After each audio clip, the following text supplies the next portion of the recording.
Good morning.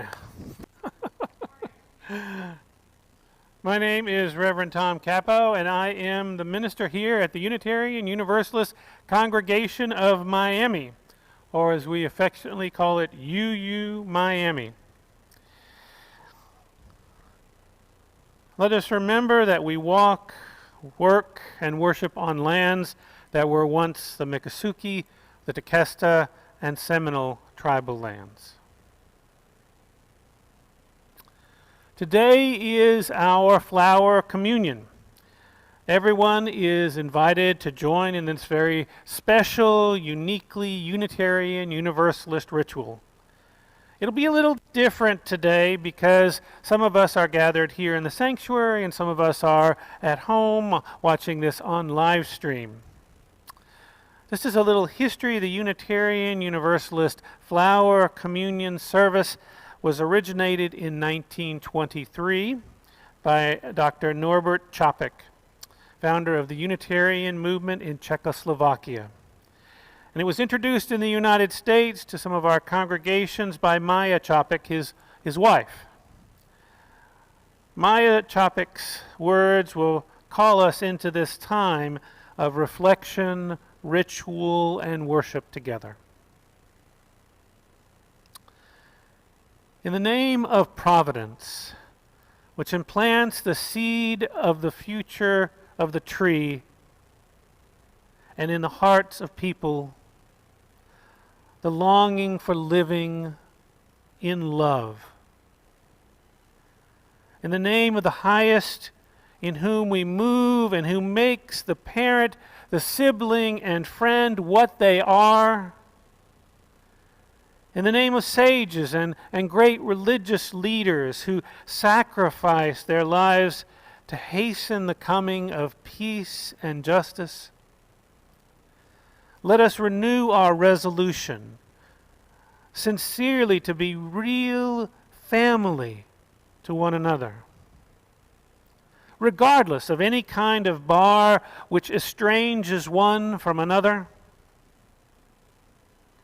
In this holy resolution, may we be strengthened, knowing that we are one family, one spirit, and that spirit is love.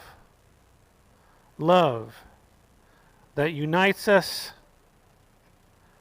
and love will endeavor to help us all be more perfect and more joyful in this life.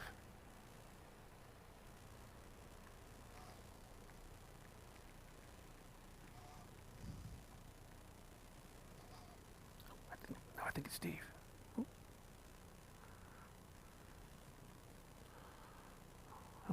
Good morning. I'd like to tell you a story about an uncle of mine. It took place many years ago. It was probably 1969, 1968, somewhere around there.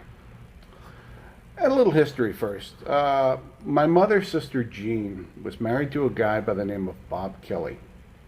Bob was a makeup artist and theatrical wig maker in New York City by trade. His company, Bob Kelly Wig Creations, was probably the leading source and supplier of hairpieces on Broadway and New York City TV productions for over 50 years. They were a fairly well-to-do family, but Bob was a little eccentric, to say the least, and you never knew what was going to happen. It was always fun to be around him, especially as a kid. You know, the adults thought he was crazy, but the kids thought he was great. Kelly's had a beach house in Breeze. It was located on the western tip of Rockaway in New York. It was a close-knit, mainly Irish community.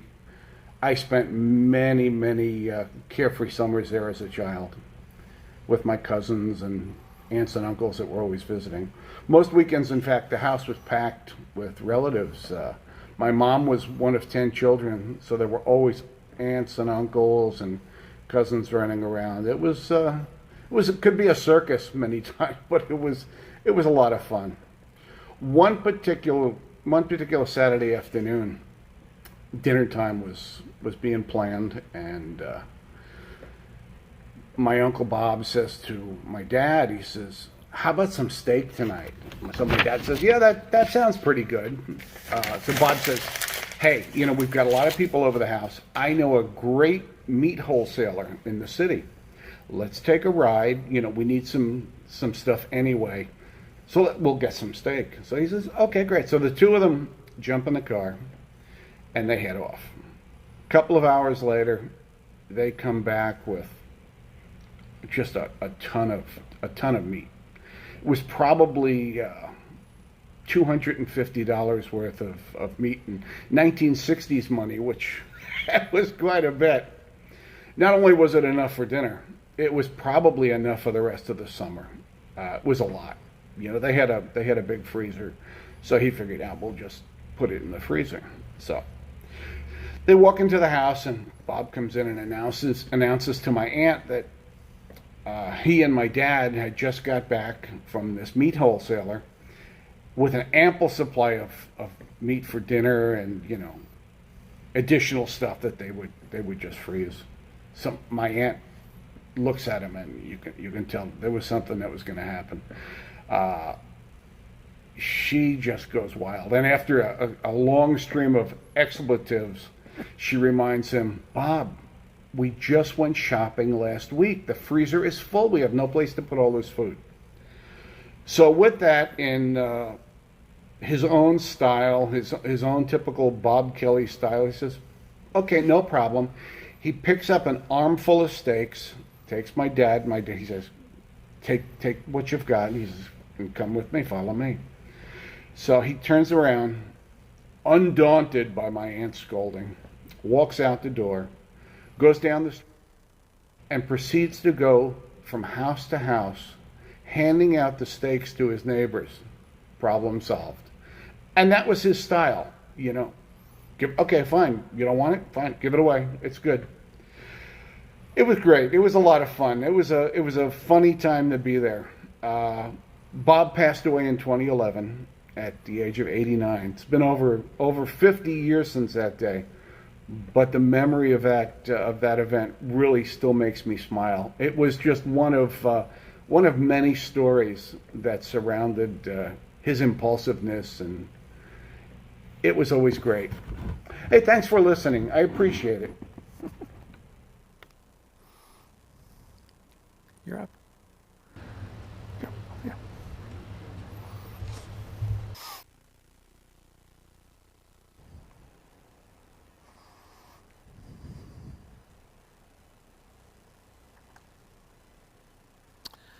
I don't know how many of you have heard Steve Snyder tell a story. If you spent, 5 minutes with him, you probably have. He is a master storyteller. It's his superpower to tell stories. And I just couldn't go without this church here without us having Steve tell us a story. I've enjoyed them, always something interesting happening to him. And really, thank you all for sharing your stories with me as well. I enjoy hearing people's stories, but I guess I wonder, as I hear everybody's stories, what do you notice as you listen to Steve's and each of your stories, when you share them with one another? Well, here are the things I've noticed. Most personal stories are not stories about heroes or heroines. They're not stories that are going to be made into popular books or movies. They're stories of regular people doing regular things. It's not to say that they aren't interesting or something unusual doesn't happen, or maybe there's something serendipitous that occurs. But they're just personal stories about regular things. And I think the reason we tell each other stories is not to show how heroic we are, but to share something that's meaningful to us. Thus the storyteller shares the story and its meaning to them. So as you listen to Steve's story today about his relative selling meat or giving meat away, what meaning did you take away from it? Why do you think he chose this story to share with us?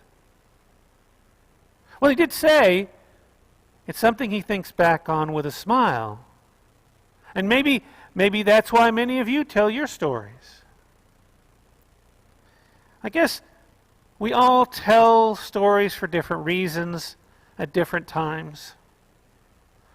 Our stories are as different and varied as the flowers that we have collected at the back of the sanctuary. But here's the thing. Together in this community, we put all of our stories together. We share them with one another, and they become our story, the story of this community. But we don't tell these stories to one another to become more homogenized. Like Carly sang for us this morning, we should not say to someone here in this community when they tell us a story, not so many needles next time. Try fewer leaves. You'll do fine if you just look a little bit more like me. Quite the contrary. One reason we tell our stories is so that we can rejoice in our differences. Sharing our stories is one way we support one another, that we grow together and individually. We help one another through difficult times so that we can continue to blossom over a lifetime.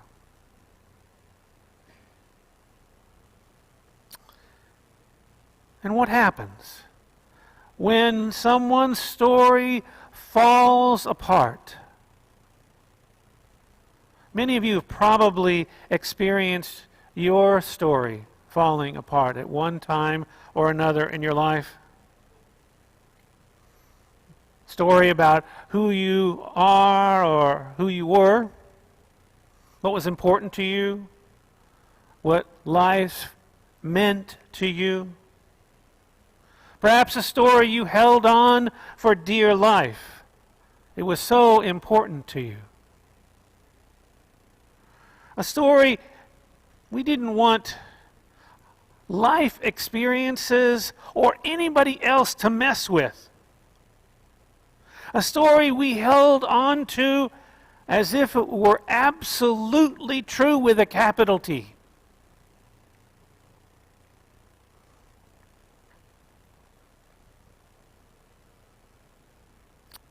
A couple of weeks ago, a young adult and his girlfriend came to visit me. Now, I was under the impression they were interested in joining us here at UU Miami to become part of the congregation. So we started talking about Unitarian Universalism. You know, they had lots of questions. And I had lots of stories to tell about Unitarian Universalism, frequently sharing my own journey and my understanding of Unitarian Universalism, what it meant to me. About 45 minutes into the conversation, I was really feeling connected to these kids, and the young man told me he was an evangelical Christian, and he believed that the only way to heaven was through his particular understanding of Christianity. And that was at least one reason why he had asked for an appointment with me.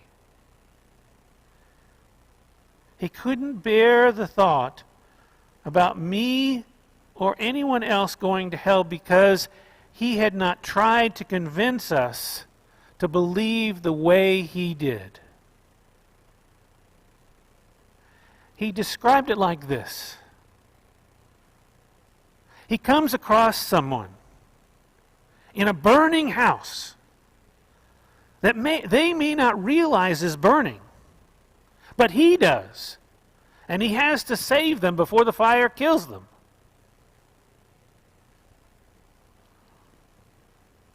And this is the way he approaches everyone who doesn't believe the way he does.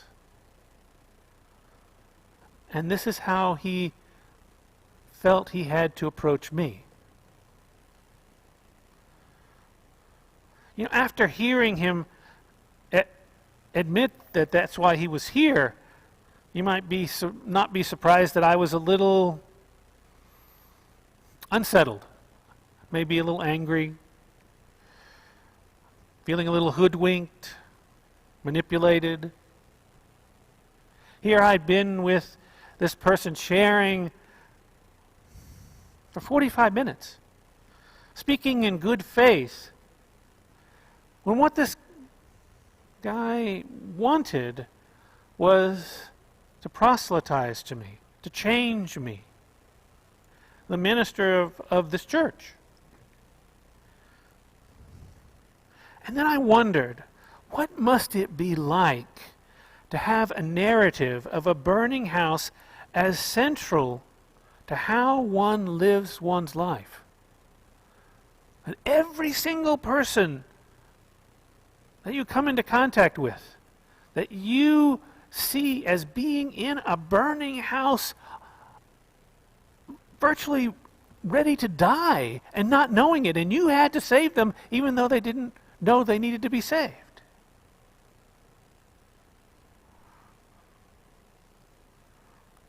You know, after a little while I wondered what might happen if at some point in this young man's life the story of the burning house lost its meaning. It fell apart. He was holding on to it with such energy and passion. Who was going to be there for him when the pieces of his story shattered apart?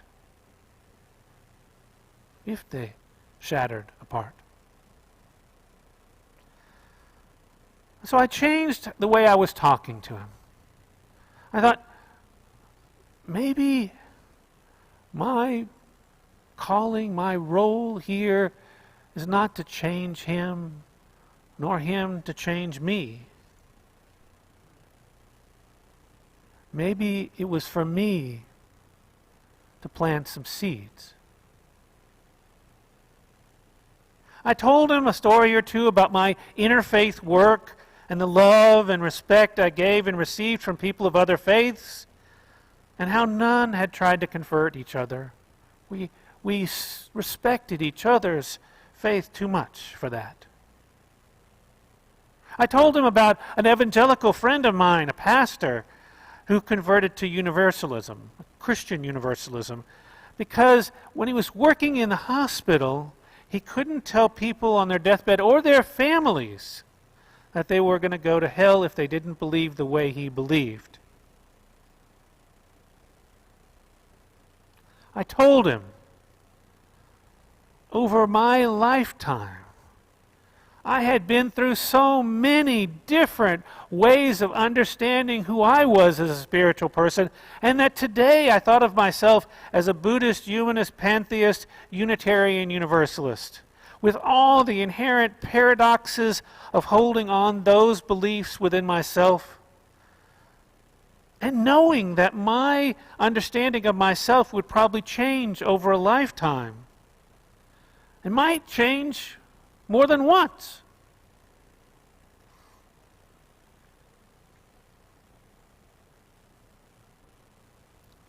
Did I plant a seed?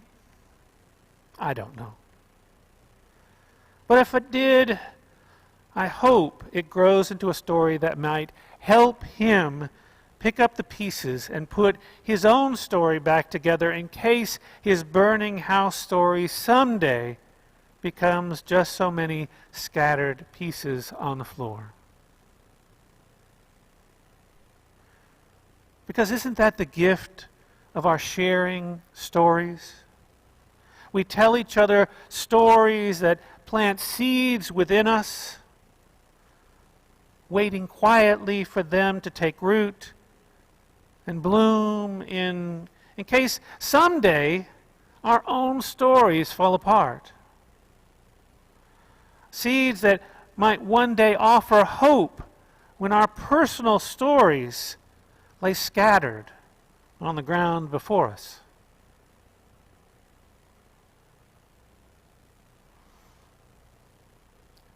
Our personal stories,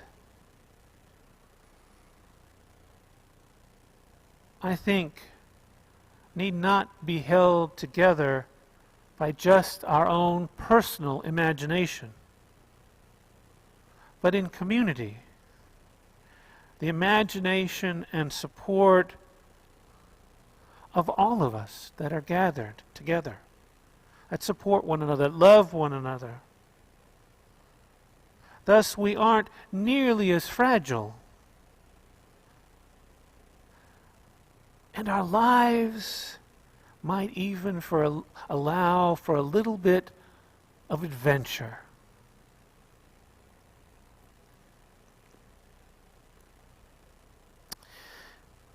As Unitarian Universalists, we affirm and promote a responsible search for truth and meaning, understanding that truth and meaning might one day change. And that stories we tell, well, they might not hold the same truth and meaning when something changes within us or around us. Aren't we all on the hunt for new and interesting stories? We're like the flowers. Each of us is different, but also each of us is part of this supportive, beloved community, this vase, if you will, with all these beautiful flowers in it. And if we fall apart, this bouquet of people will be with us to help us pick up the pieces. And there might be a few pieces that don't fit as well, and there might be new pieces. But we'll build a new story. And in this holy resolution, as we do this, we will be strengthened, knowing that we are all one family, one spirit, the spirit of love. And it is love that unites us all.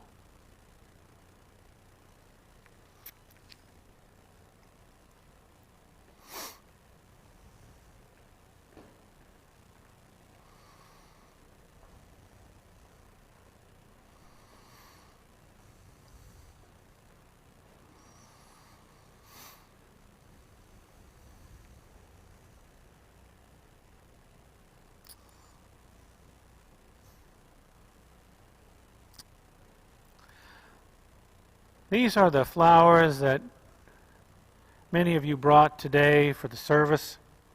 I want to thank you for bringing them. They reflect the diversity of all the people that are part of this congregation. When Dr. Reverend Capek, brought flowers together for his flower festival, he would bring them forward, as we have just done, and bless the flowers. And so I've embedded his words into our blessing this morning. So if you're at home, bring out a flower. I hope you have brought a flower to the service today. And if not, know that you are still participating with us as we bless both the flowers we have here and the seeds of flowers that you may one day receive.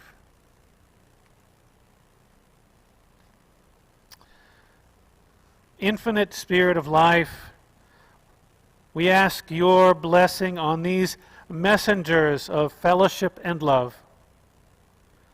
May they remind us amid diversities of knowledge and of gifts to be one in desire and affection and devotion to the sacredness of life. May they also remind us of the value of comradeship, of doing and sharing alike. May we cherish friendship as a precious gift. May we not let awareness of another's talents discourage us or sully our relationship. May we realize that whatever we can do, great or small, the efforts of all of us are needed to do the work that is so vital in the world. May the blessings of those gathered here and those gathered with us virtually be on these beautiful flowers and seeds and on the members and friends of this community, whose diversity and unity keep this congregation, this beacon of love and hope, thriving in Miami. So may it be. Hold on just a second. Okay. If this were normal times, during the flower communion, we would gather the flowers that you brought to service, and we have, perhaps put them in a vase or a basket, and then we would distribute the flowers, or you would come up and pick a flower. And I think last year or a couple years ago, we had the kids, or I don't know if we've done that here, we had the kids distribute flowers. But today is a little different. Here in this sanctuary, you will have the opportunity to receive a flower back. Thus, you brought a flower, and you received a different flower as you leave. This shows our willingness to travel as companions in our search for truth, in our nurturance of one another, in our rejection of injustice and inequity, setting aside attitudes and actions that divide us rather than unite us.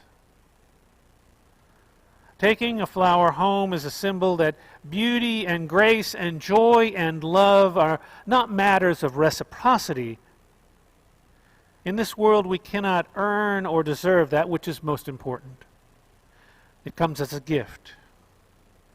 Therefore, knowing how to receive is as fully important as knowing how to give. This flower communion reminds us our religion is not something we do alone.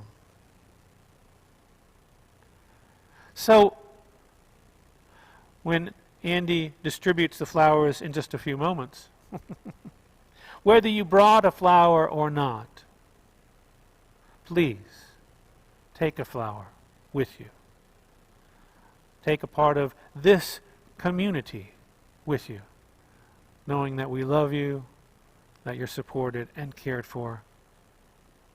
Whether you're here one time with us this morning or you spend a lifetime with us. And for those of you online, here's what I propose. We're going to ask you to still exchange flowers. It's just going to be in a different way.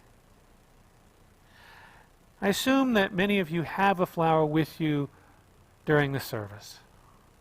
And what I ask of you is that you take that flower and you give it to someone. Friend, family member, maybe someone in your pod. And if they ask you why, well, just say, that's a symbol of love and beauty, and you wanted them to have one. And then, after the service, email me. revcapo@gmail.com. Now, I'm not going to mail you a flower, but we have some lovely seeds, flower seeds. And I will I will snail mail those to you. Not email, that's no, yes. I will snail mail those to you. And you can plant them. And flowers will rise up, and they will be for you a symbol of love and connection to this community. To know that you received as well as gave during this very special communion service. Now, Joseph's going to play us some music, and we're going to distribute the flowers to all that are here. Andy will do that, thank you. And those of you at home, think about who you want to give your flower to. Because I do want you to get that experience of giving, and then allow yourself to receive. Joseph, if you would. Andy.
By the giving and the receiving of these flowers, may we be blessed individually and as a community.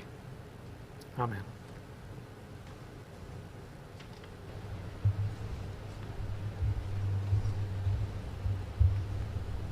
Those of you at home,